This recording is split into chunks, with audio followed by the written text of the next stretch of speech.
Hello all, welcome to magnet brains. मैं रिया चौहान, आपकी दोस्त और होस्ट फॉर सोशल साइंस। आज आपके लिए लेकर आई हूँ एक सवाल के ऊपर बहुत इंपॉर्टेंट वीडियो कि क्या मैम हमारी हैंडराइटिंग सुधर सकती है? क्या हम इस हैंडराइटिंग को कभी सुधार सकते हैं? नंबर कट जाते हैं हमारे बहुत सारे। क्या आप भी उनमें से एक हैं जिनकी हैंडराइटिंग बिल्कुल अच्छी नहीं आती, या जिनको ऐसा लगता है कि हम अच्छी हैंडराइटिंग लिखेंगे तो हमको बहुत सारे मार्क्स मिल जाएंगे? तो अगर आप ये दूसरी चीज़ सोचते हो तो शायद आप गलत हो। देखो, ऐसा है कि हैंडराइटिंग अच्छी होने से आपको एक्स्ट्रा मार्क्स तो नहीं मिलते, है ना, लेकिन अगर खराब है तो नंबर ज़रूर कटते हैं, क्योंकि टीचर को समझ नहीं आता कि आपने लिखा क्या है। ठीक, तो आपको अगर अपने मार्क्स को अच्छे से सिक्योर करना है, या जितना आपने कंटेंट लिखा है उसके अच्छे से मार्क्स अगर आप चाहते हो, तो आपको हैंडराइटिंग तो इम्प्रूव करने की ज़रूरत है। आप खुद सोचो ना, आपके पास में कॉपी आई है ना, उसके ऊपर गुरु गुरु करके कुछ लिखा हुआ है, तो क्या आप उसको नंबर दे पाओगे? नहीं दे पाओगे, है ना। हैंडराइटिंग सुधारने के लिए ऐसा ज़रूरी नहीं कि हमेशा लेटर्स ही ब्यूटीफुल तरीके से लिखे जाए। कॉपी, पूरे पेज का जो प्रेजेंटेशन है वो भी मायने रखता है। तो मैं आपको उन सारी चीज़ों को लेकर छोटे से छोटी ट्रिप्स आपको बता देती हूँ, तो आप उसको ध्यान में रखना। आपका प्रेजेंटेशन अपने आप से अच्छा लगेगा और आपकी कॉपी सुंदर से दिखेगी। सुंदर दिखेगी तो सुंदर मार्क्स। ठीक है, सबसे पहले तो आपको क्या रखना है, वो सुना है ना आपने, Apsara extra dark for extra marks, है ना। तो ऐसा नहीं होता है कि आपकी किसी पेंसिल से आपको एक्स्ट्रा मार्क मिले, लेकिन हाँ, कई बार ऐसा ज़रूर होता है कि देखो, मैं कभी भी लिखती हूँ ना तो मेरे को मोटे पेन से लिखते नहीं बनते, मेरा ग्रिप नहीं आती, मेरे हाथ फिसलते हैं, है ना। मेरे को पतले पेन चाहिए, ठीक है, पतले पेन चाहिए। मेरी हैंडराइटिंग उसमें अच्छी आती है, मैंने खुद से एनालाइज किया है ना। कुछ लोगों की मोटे पेन में हैंडराइटिंग अच्छी आती है। मेरी जो वैसे मोटी जो निप होती है ना, दो चीज़ होती है, एक तो पेन मोटा और पेन पतला, दूसरी चीज़ ये जो निप होती है, ये निप पतली और निप मोटी। ठीक है, तो थोड़ा सा ना लिख के देखो एक बार खुद से कि आपको कौन से तरीके से लिखने में अच्छा लग रहा है। मोटा पेन पकड़ना अच्छा लग रहा है, पतला पेन पकड़ना अच्छा लग रहा है, हाथ तो नहीं फिसल रहे, जो अच्छा लगे वैसा वाला लेना। फिर आप देख लो कि मोटी निप वाले से आपकी राइटिंग अच्छी लग रही है, सुंदर, या फिर पतली निप वाले से राइटिंग अच्छी लग रही है, सुंदर।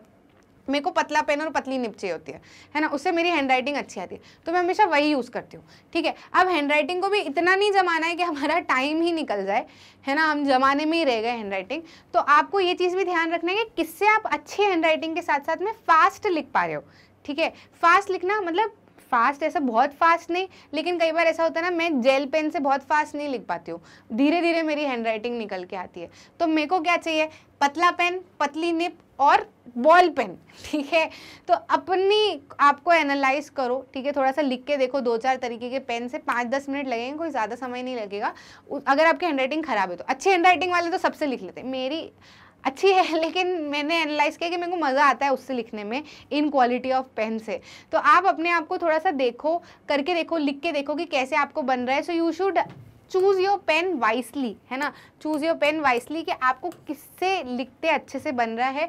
तो एक तो वो वाली स्टेप हो जाएगी। दूसरा, आई वुड प्रेफर कि अगर एग्जाम में लिख रहे हो तो लोग ऐसा बोलते हैं कि जेल पेन से अच्छी हैंडराइटिंग आती है, तो जेल पेन से लिखना चाहिए, लेकिन जेल पेन बहुत रिस्की होता है। ठीक है, थोड़ा बहुत पानी धुला, आपसे नहीं धुला, मान लो टीचर से ही कहीं बंडल में धुल गया है, थोड़ा बहुत लग गया, तो आपका पेन जो है वो पूरा, मतलब कॉपी जो है पूरी खराब हो जाएगी। या तो फिर आप वाटर प्रूफ पेन लेकर आओ, है ना। आप इतना खर्चा क्यों कर रहे हो, बॉल पेन से लिख लो, ठीक है, सेफ साइड रहो, है ना। तो मैं तो हमेशा बच्चों को यही बोलती हूँ कि बॉल पेन से लिखना प्रेफर करो, बढ़िया से। राइटिंग भी कोई इतनी खराब नहीं आती, अच्छी राइटिंग आती है। बस ये थोड़ा सा मोटी पतली निप का ध्यान रख लो, और अच्छे से लिखाता भी है, फास्ट तरीके से लिखते भी बनता है। ठीक है, तो you should choose your pen wisely. Gel pen से भी लिखना कोई बुराई नहीं है, बट बॉल पेन प्रेफर करने के लिए बोलते हैं, है ना। Maintain speed from start. ठीक है, कई बार स्पीड की वजह से भी हैंडराइटिंग खराब आती है। हम ना शुरुआत में तो जमा के लिखते हैं, लेकिन जैसे जैसे टाइम बढ़ते जाता है तो धड़ होने लगता है ना। तो ऐसा नहीं करना है, शुरुआत से ही अपनी स्पीड बना के रखो कि 2 नंबर का है तो उसमें इतना टाइम देना है, 3 नंबर का तो इसमें इतना टाइम देना है। तो आपकी फ्लुएंसी जो है वो बनी रहेगी हैंडराइटिंग की, और आप समय से लिख पाओगे अच्छे से। तो फिर आपको आखिरी में करने की ज़रूरत ही नहीं पड़ेगी, है ना। आप अच्छे से जैसे शुरुआत से लिख रहे थे वैसे ही आप लिख पाओगे, तो हैंडराइटिंग वैसे भी अच्छी आएगी। मैंने एक और चीज़ देखी है कि कई बार ना हमारा दिमाग कहीं और होता है और हम लिखने में व्यस्त होते हैं, तो हैंडराइटिंग गंदी आती है। वहीं अगर आप ऐसे ध्यान रखोगे कि आप क्या लिख रहे हो, ऑल लिख रहे हो, है ना। अगर मैं आपको समझाते समझाते लिख दूँ तो ऐसे करके मैं ऑल लिख दूंगी, ठीक है, लेकिन अगर मैं रुक के थोड़ा सा अच्छे से लिखती हूँ ऑल, है ना, तो देखो कितना नीट दिख रहा है इसके कंपैरिजन में और अच्छे से भी है। तो जब आपका फोकस बना हुआ होता है ना आपकी हैंडराइटिंग पे या फिर आपके कंटेंट पे कि आप क्या लिख रहे हो, तो आप आसानी से अच्छा लिख पाते हो, ठीक है। तो ऐसी छोटी छोटी सी चीज़ों के ऊपर ध्यान देना है। Proper spacing between letters and words, ठीक है। अब मैं आपको बताती हूँ क्या अंतर है। मैं यहाँ पे लिखती हूँ ऑल ऑफ द अबव, ठीक है। तो अब इसमें वर्ड की स्पेसिंग क्या है, मतलब इन दोनों वर्ड के बीच की स्पेसिंग इज वेरी इंपॉर्टेंट। कई बार आप इनको बिल्कुल पास में लिख देते हो तो फिर वो खराब दिखता है, अच्छा नहीं दिखता है ना। तो ये वर्ड के बीच की स्पेसिंग है, इनके ऊपर भी ध्यान रखना है। और ये जो लेटर के बीच की स्पेसिंग है, इनके ऊपर भी आपको ध्यान रखना है। कई बार बच्चे बहुत दूर दूर लिखते हैं तो ये कितना गंदा दिखता है ना। कई बार बच्चे बहुत ज़्यादा पास पास लिख देते हैं, ऐसे ऊपर ऊपर ही हो जाता है, तो ये भी गंदा दिखता है।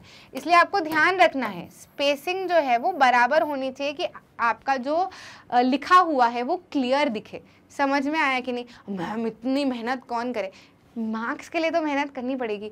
और ये ऐसा नहीं है कि आपको 4-5 घंटे इसको लेके बैठना है, आधा घंटा दो सिर्फ इस चीज़ को, आधा घंटा दे के देखो, अपनी जो मिस्टेक्स है उसको निकाल के देखो और फिर उसको थोड़ा सा इंप्रूव करने की कोशिश करो। फिर अगली बार जब भी आप क्वेश्चन की प्रैक्टिस कर रहे हो, जब भी आप लिख रहे हो, तो कोशिश करो अच्छे से लिखो। प्रैक्टिस करते रहोगे ना तो बढ़िया से बन जाएगा। Do not divide the word between 2 lines. हम लास्ट में क्या करते हैं कि जैसे यहाँ पे मैं डिफ्रेंशिएट लिखने चली, या कुछ भी लिख देती हूँ, है ना। मतलब मैंने पूरा सेंटेंस लिखा ऐसे ऐसे करके, फिर यहाँ पे मैं लिखी डिस्टिंक, अब एन ही आया है ना, तो मैं क्या करूँगी वहाँ पे हाइफन लगा दूंगी और यहाँ पे लिख दूंगी INTION। No, you should never do this. ऐसा नहीं है कि ये गलत है, ऐसा नहीं है कि ये गलत है, गलत नहीं है, मार्क्स नहीं कटेंगे आपके इससे, लेकिन आपकी फिर वो हैंडराइटिंग जो है वो खराब दिखेगी, क्योंकि वैसी हैंडराइटिंग खराब, फिर ऊपर से तरीके भी गलत, तो ये पेपर प्रेजेंटेशन खराब हो जाता है, ठीक है। आपको क्या जा रहा है, छोड़ दो ना इतनी स्पेस, छोड़ दो इतनी स्पेस, नीचे डिस्टिंक्शन लिख दो, है ना। तो ऐसे करोगे तो प्रॉपर आपकी कॉपी जो है वो सुंदर सी दिखेगी।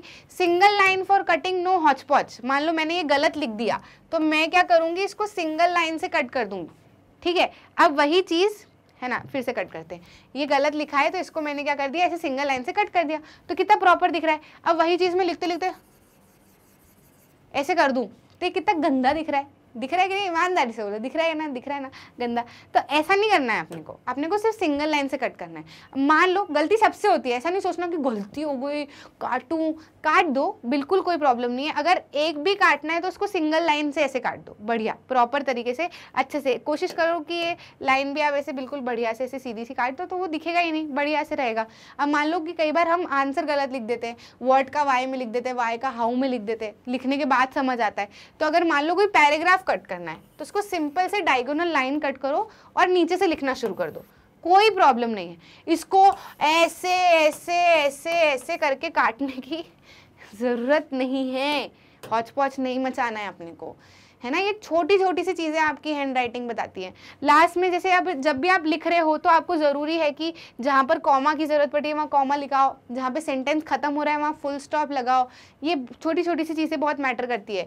Neat and clean headings and सब हेडिंग्स आर मस्ट, ठीक है। जब भी आप लिख रहे हो ना, तो अगर आपको ऐसा लग रहा है कि आपकी हैंड राइटिंग गंदी है, ठीक है, तो कोशिश करो कि आंसर लिखने बैठे हो तो उसकी हेडिंग पहले एक लाइन में डाली, फिर दूसरे लाइन से लिखना शुरू किया, सब हेडिंग एक लाइन में डाली, फिर दूसरे लाइन से लिखना शुरू किया, तो उससे वो गंदा नहीं दिखेगा। कम से कम पेपर प्रेजेंटेशन तो अच्छा रहेगा आपका, है ना। और जितना थोड़ा दूर दूर रहेगा ना तो आंसर्स क्लियर दिखेंगे। गंदी हैंड राइटिंग और पास पास चिपका चिपका के लिखते हैं ना हम, तो वैसे ही समझ नहीं आता। गंदी हैंड राइटिंग है, ठीक है, कोई बात नहीं, होता है, कोई दिक्कत नहीं है, लेकिन फिर उसके सोल्यूशन निकालो कि भैया हेडिंग सब हेडिंग को अंडरलाइन कर दिया अच्छे से, हेडिंग ऊपर लिख दी, सब हेडिंग लिख दी, फिर नीचे आंसर लिखा, तो फिर आपका आंसर जो है वो प्रॉपर दिखेगा, पेपर प्रेजेंटेशन अच्छा दिखेगा, तो बढ़िया से टीचर एकदम दिल खुश होकर नंबर देगी। Handwriting books are useful, practice is must, है ना। अगर आपको ऐसा लग रहा है कि नहीं यार मेरे को तो सुधारनी है, तो डिटरमिन्ड ही हूँ कि मैं हैंड राइटिंग सुधारूंगा ही, तो वो जो हैंड राइटिंग की बुक्स आती है ना छोटे बच्चों वाली, कोई प्रॉब्लम नहीं है, लेके आ सकते हो और लेटर्स की प्रैक्टिस कर सकते हो। जब बैठे हो फालतू टाइम पास कर रहे हो तो बैठ जाओ, पेंसिल ले लो, पेन ले लो और ढंग से लेटर्स लिखने की कोशिश करो। कई बार क्या होता है कि हमारे कुछ शब्द होते हैं जो हम गलत लिखते हैं, जैसे मैं 5 बहुत गंदा लिखती हूँ, मैं ऐसे लिखती हूँ, है ना, तो लिखा हुआ कई बार समझ नहीं आता है, कुछ तो भी लिख देती हूँ, साथ में मैं 2 कई बार ऐसे लिख देती हूँ, तो वो 2 है ना 3 जैसा दिखता है।